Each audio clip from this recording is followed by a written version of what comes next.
Good morning, students. Today we will continue the chapter 8, issue of debentures. In this lecture, today I am going to discuss with you the accounting for issue of debentures considering the terms and conditions of redemption. यानी आज मैं आपको debentures की वो सारी issue की entries बताऊंगी जो हमने इस बात को ध्यान में रखना है कि कंडीशंस जो उसके रिडम्पशन की क्या कंडीशंस है। यानी पहले मैं आपको सिंपल इशू ऑफ डिबेंचर्स की एंट्री बताती हूँ। Debentures are issued at three parts, one is at par, second one is at premium and third one is at discount. ये तीन कंडीशंस है इशू की, एट पार, एट प्रीमियम और at discount. और तीनों कंडीशंस आप ऑलरेडी जो है डिस्कस कर चुके हैं, इस चैप्टर में पढ़ चुके हो। तो फर्स्ट कंडीशन, फर्स्ट पार्ट में आपको बता रही हूँ। When debentures are issued at par, suppose one debenture की मैं ट्रीटमेंट ले रही हूँ, one debenture is of 100 rupees, तो सिर्फ मैं 100 रुपीज का ट्रीटमेंट लेके चलूंगी। तो जब भी डिबेंचर इशू करते हैं तो फर्स्ट एंट्री आएगी bank account debit to debenture. और डिबेंचर्स में हमेशा ही एप्लीकेशन और इकट्ठा अलॉटमेंट इकट्ठा लिखते हैं, to debentures application and allotment account.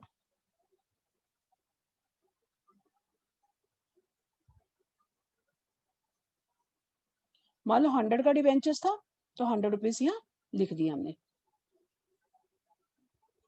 ना। उसके बाद क्या करेंगे, और डिबेंचर्स के साथ हमेशा ध्यान रखना जो भी परसेंटेज आगे दी हो, 8%, 10%, 5%, जो क्वेश्चन में गिवन हो, तो वो भी आपको यहाँ पर लिखना है। तो सेकेंड एंट्री क्या जाएगी, इन डिबेंचर्स एप्लीकेशन मनी को हम किस में कन्वर्ट कर देंगे, डिबेंचर्स में। तो second entry will be 8% debentures application and allotment account debit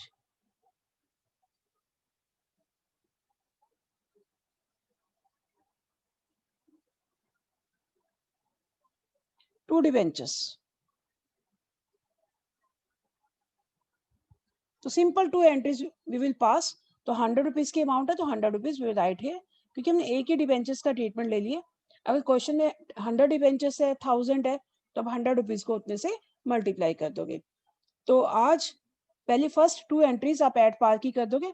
at par में क्या क्या कंडीशंस है, एट पार में एक तो कंडीशन है, यानी हमने वन डिबेंचर लिया और एक डिबेंचर कितने का लिया हमने, 100 रुपीज का लिया। तो फर्स्ट एंट्री आएगी bank account debit to debenture application and allotment, and second entry जाएगी debenture application allotment account debit to debentures. Now second, when जो डिबेंचर्स को हम डिस्काउंट पे इशू कर रहे हैं, तो 100 वाला डिबेंचर मान लो कंपनी ने 95 में इशू किया, तो उसकी क्या एंट्री आएगी, तो when debentures are issued at discount, second part. Discount मतलब 100 वाला 95 में दिया, 5 रुपीज डिस्काउंट। तो कंपनी के पास तो 95 रुपीज आए, तो फर्स्ट एंट्री में कंपनी लिखेगी bank account debit to debenture application and allotment. मैं अब एब्रीवेशन शॉर्ट में लिख रही हूँ, आपने बट ये कंप्लीट लिखना है। कितना आ गया, 95 रुपीज। बैंक की एंट्री में हम डिस्काउंट को शो नहीं करेंगे। अब सेकेंड एंट्री क्या जाएगी, debentures application and allotment account debit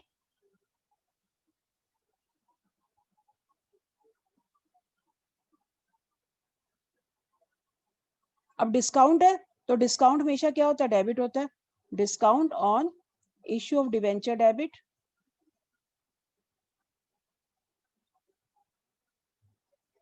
to जितने भी परसेंट डिबेंचर हो वो लिख देना। 8% है तो 8% डिबेंचर्स। जब भी डिबेंचर्स है तो डिबेंचर्स से पहले परसेंटेज दी होती है। तो यानी 100 रुपीज का डिबेंचर्स था तो 95 एप्लीकेशन अलॉटमेंट के आगे 5 रुपीज किस में जाएगा, discount on issue of debentures. In this way आप डिस्काउंट की भी एंट्री सिंपल पास कर दोगे। Now when debentures are issued at premium, तो अब क्या एंट्री आएगी, third part. When debentures are issued at premium, यानी आपने, यानी कंपनी ने 100 वाला डिबेंचर्स 110 में इशू कर दिया।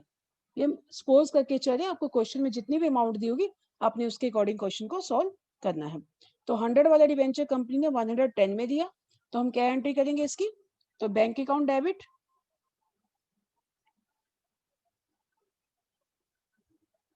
To debentures application and allotment account.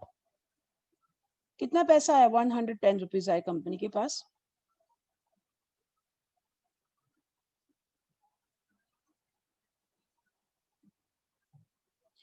अब सेकंड एंट्री में क्या होगा? अब इस एप्लीकेशन अमाउंट को किस में कन्वर्ट कर दिया जाएगा? डिवेंचर्स में। तो debenture application allotment account debit to debentures 8% debentures.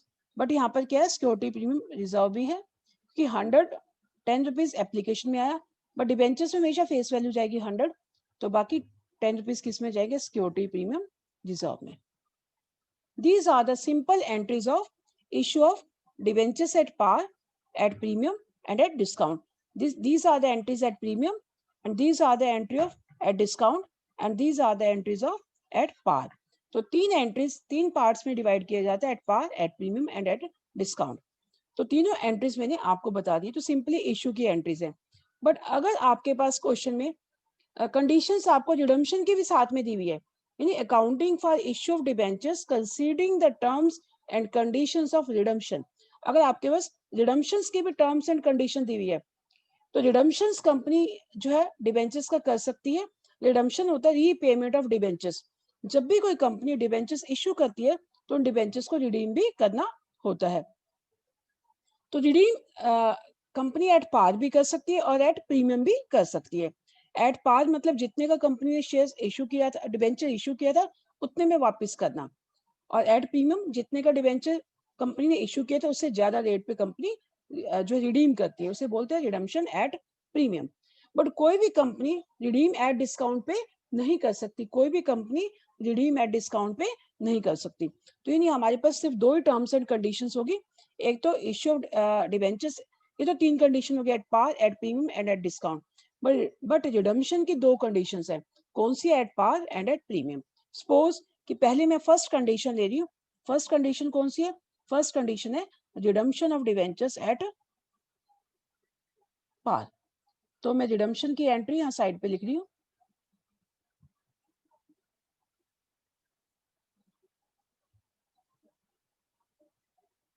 At par, at par मतलब जितने का डिवेंचर्स है कंपनी उतने में ही रिडीम कर दिया। तो इस केस में क्या होगा? सिंपल दो ही एंट्रीज आएंगी, रिडम्पशन की सिर्फ दो ही एंट्रीज आती हैं। कौन कौन सी दो एंट्रीज है? वो एंट्री है, फर्स्ट एंट्री बनेगी जब डिवेंचर ड्यू हो जाएंगे रिडीम करने के लिए, तो फर्स्ट एंट्री बनेगी debentures account debit to debenture holder, जिनको पैसा देना है टू डिवेंचर होल्डर, यानी 100 रुपीज देना, तो 100 रुपीज इस तरह से फर्स्ट एंट्री आ जाएगी। एंड सेकंड एंट्री जाएगी debenture holder account debit to bank account, debenture holder account debit to bank account जब पेमेंट कर दी जाएगी। यानी रिडम्पशन में सिर्फ दो ही एंट्रीज आएंगी, debenture to debenture holder and debenture holder to bank. 100 वाला 100 में दे दिया, ये तो एट पार है। तो दो एंट्रीज आएंगी जब डिवेंचर्स पेमेंट के लिए ड्यू होंगे, तो डिवेंचर टू डिवेंचर होल्डर्स, और जब उनकी पेमेंट कर दी जाएगी तो debenture holder account debit to bank account. जब डिवेंचर्स पार पे रिडीम करने हैं तो आपका कोई रिडम्पशन का कोई लॉस नहीं हो रहा, तो इशू की एंट्रीज बिल्कुल एज इट इज सिंपल ही जाएंगी जो आपकी नॉर्मल एंट्रीज आती है। बट अगर इन केस डिवेंचर्स जो कंपनी प्रीमियम पे रिडीम करती है, यानी जब प्रीमियम पे रिडीम करती है, तो प्रीमियम का मतलब क्या है? ये प्रीमियम पे रिडीम करना, यानी कंपनी मान लो 100 वाले डिवेंचर पे 105 वापस कर दिए, तो ये 5 रुपीज का लॉस हो गया। तो जो 5 रुपीज का वो लॉस है, वो लॉस जो हमें या इश्यू की एंट्रीज में भी दिखाना पड़ेगा। अगर आपने एक बात माइंड में रखनी है कि अगर if debentures are issued at par, तो इश्यू की एंट्री सिंपल रहेंगी। If debentures are issued at par, issued at premium और इशूड एट डिस्काउंट, तो इससे तो कोई फर्क नहीं पड़ता। अगर रिडम्पशन एट पार है तो एंट्रीज आपकी सेम रहेगी। अगर रिडम्पशन एट प्रीमियम है, यानी कंपनी को ज्यादा वापस करना पड़ रहा है, तो उस केस में लॉस हो गया। तो लॉस को कंपनी उस जो प्रीमियम वाला लॉस है वो इशू की एंट्री में भी दिखाना पड़ेगा। वो कैसे दिखाना पड़ेगा मैं बता रही हूँ।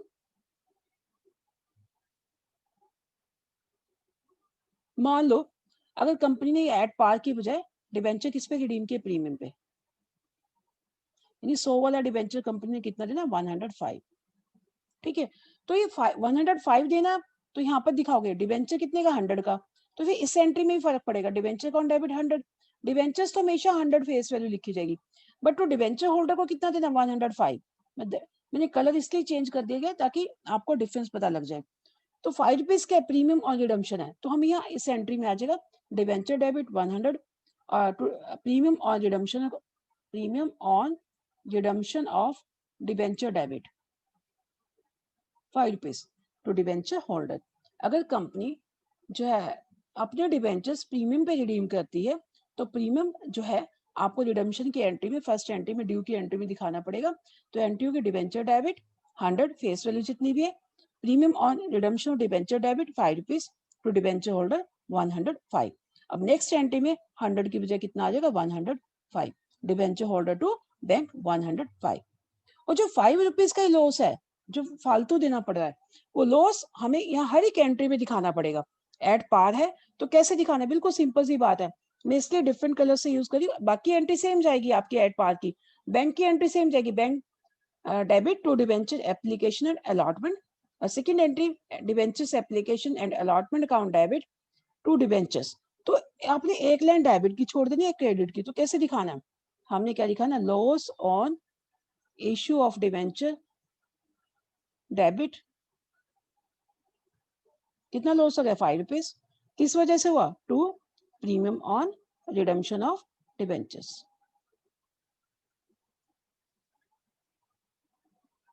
तो इस तरह से आपने यानी जब भी डिबेंचर्स प्रीमियम पे रिडीम है तो आपने इश्यू की एंट्री को भी वहां पर भी जो लॉस को दिखाना है। कौन सी एंट्री में जाएगा, वो कन्वर्जन की एंट्री में जाएगा, बैंक की एंट्री में नहीं दिखाना उस लॉस को। एट पार है चाहे एट प्रीमियम है चाहे डिस्काउंट है, सब में दिखाना है। तो लाइकवाइज नेक्स्ट उस पर भी चलते हैं। नेक्स्ट कौन सी है, डिस्काउंट। अब एट डिस्काउंट पे भी इसे दिखाना है। अब एट डिस्काउंट पे कैसे दिखाओगे, बैंक की एंट्री में नहीं दिखाना आपको, वो भी नहीं दिखाना, सेम वैसे लॉस, एक लाइन डेबिट में, loss on issue of debentures account debit, किस वजह से, same sentence, to premium on redemption of debentures 5 rupees, 5 rupees से डेबिट में आएगा, 5 रुपीज से क्रेडिट में आएगा। बट आपकी बुक में इस लॉस को इकट्ठा प्लस करके लिख दिया है, ये discount on issue of debenture भी लॉस होता है और loss on issue of debentures भी लॉस होता है। आप ऐसा भी कर सकते हो, इन दोनों की जगह एक सेंटेंस लिख सकते हो, डिस्काउंट और लॉस को ऐड करके भी लिख सकते हो 10 rupees, it is up to you. तो बस एक ही सिर्फ 2 लाइन्स आपको ऐड करनी है यहाँ पर। Now third case, third case क्या था, when debentures are issued at premium, तो वहां पर भी आपने फर्स्ट एंट्री में तो दिखाना नहीं, सेकंड एंट्री में same sentence, loss on issue of debentures account debit, किस वजह से हुआ, to premium on redemption of debentures 5 rupees debit में और 5 रुपीज क्रेडिट में। बस इस तरह से आप सारा जितना भी लॉस है प्रीमियम जो रिडीम किए जाते हैं वो लॉस आपने कन्वर्जन की एंट्री में दिखाना है, चाहे पार पे इशू हो, चाहे प्रीमियम पे हो, चाहे डिस्काउंट पे, जो भी कंडीशंस आपको क्वेश्चन में गिवन होगी आप उसके अकॉर्डिंगली बस आपने 2 सेंटेंसेस ही ऐड करने हैं और उधर से रिडम्पशन की एंट्री चेंज करनी है। रिडम्पशन वाला चैप्टर तो है नहीं, but these entries are given in your syllabus. ये 4 क्वेश्चन है आपको आज जो 25 से लेकर 28 तक क्वेश्चंस जो नोटबुक में सॉल्व करने हैं।